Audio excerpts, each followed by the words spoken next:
কেমন চিকন মাইট ভাইসে বলতে পারলেন। এই এক প্যাকেট চানা দুধ দে তো। আসসালামু আলাইকুম কাকা। ওয়ালাইকুম আসসালাম। আপনার পোলার ফারহান ভাইয়ের অভিনয় দেখতেছি, খুব সুন্দর অভিনয় করে। দেখি কি অভিনয় করে? এই যে দেখেন। কাটতে হবে। কিন্তু তুমি আমার বাবা জয়নাল মন্ডলকে চেনো না। একটু আগেও সে আমাকে দৌড়ানি দিছে। ফাইজলামি না, ফাইজলামি করে। এই কাকা টানা তুমি না কাকা। না মা না, আমাকে বাধা দিও না মা, আমাকে বাধা দিও না, আমাকে কাঁদতে দাও। আমি একজন কুলাঙ্গার ছেলে মা। আমার বাপ এত ভালো একটা মানুষকে কি চাইছিল? সে চাইছিল যাতে আমি একজন ইঞ্জিনিয়ার হই, আমি যাতে উকিল হই। কিন্তু আমি কি হয়েছি আম্মা? আমি হয়েছি কুলাঙ্গার।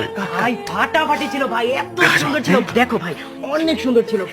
ভাই, আব্বা নাচে। ওই বাবা শুনেন, মাইরেন না, শুনেন। তুমি ওইলা সব নষ্টের গোড়া। পোলাপান মানুষ ভুল করে কি আর ফেলাইছে। পোলাপান মানুষ? নায়কের মা আর হওয়ার সব লাগে করবো না। না, তোমার তো পুরো ঠিক করো দরকার। নায়কের মা হইবো আর কিছু না। নায়কের মা হইলো, নায়কের মা। তুই খারাপ হইছিস কেন পোলা? হারানের মা, জি। আচ্ছা কালকে তোমার আমি 5,000 টাকা দিয়েছিলাম, টাকাটা একটু নিয়ে তো দরকার আছে, আমরা বাজারে যেতে দিব। আচ্ছা, দিতেছি। হ্যাঁ পিছে বয়ে নিচ্ছে আটা মারো, তাই বুঝাই দিছে না? তোর আব্বার টাকা কি করছস? চুরি করছে। কি করবি টাকা দিয়া? আমার একটা ক্যামেরা কিনবো। ক্যামেরা দিয়ে কি করবি? আরে মোবাইলের ক্যামেরা দিয়ে তো ভালো ভিডিও কোয়ালিটি হয় না আম্মা, কেমন ঝাপসা ঝাপসা হয়, গোলা গোলা হয়। একটা ক্যামেরা কিনলে আম্মা ভালো করে ভিডিও করতে পারবো।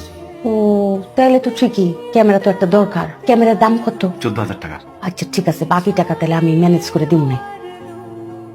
বাংলা বললে তো তাও বুঝাইতে পারতাম, ইংরেজি তো। নেন। আমি তোমারে কইলাম টাকা আনতে, তুমি আনছো আমার লেগে শরবত, কিন্তু টাকাটা কই? টাকা কি করছো?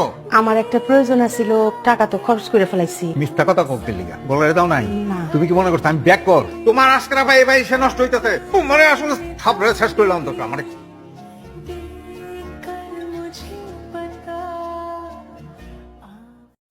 বন্ধু তুমি তো উঠে গেলা। এই দেখো বন্ধু, তোমার ভিডিওতে কি কমেন্ট করছে দেখো।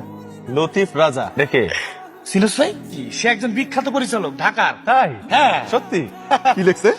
তোকে ওনার নাটকে নিতে চায়, নাম্বার দিয়ে দিছে, কোনো কথা নাই, ডাইরেক্ট ফোন দিতেছি বন্ধু। আচ্ছা দে। হ্যালো, আরে হ্যালো, সালাম আলাইকুম। ওয়ালাইকুম আসসালাম। জি আমি ফারহান। আপনি কোথায় থাকেন? জি আমি গ্রামে। আপনি এক কাজ করুন, আপনি ঢাকা চলে আসেন। জি অবশ্যই আসবো। আমি আপনার মোবাইলে এসএমএস করে ঠিকানা পাঠিয়ে দিচ্ছি, আপনি ওই ঠিকানায় চলে আসবেন। জি। আসার আগে অবশ্যই আমাকে কল দিয়ে আসবেন। জি সালাম আলাইকুম। ওয়ালাইকুম আসসালাম। সাবধানে থাকিস বাবা, একদম চিন্তা করবি না। শক্তি রাখতে হইব, দম, অনেক দম রাখতে হইব। হ্যাঁ ঠিক আছে, যা। আসি, নায়কের ছোট ভাই, নায়কের মা যা। কাকি, আসি। দেখে রাখো আমার ছেলেরে। আমি হ্যাঁ আসি না।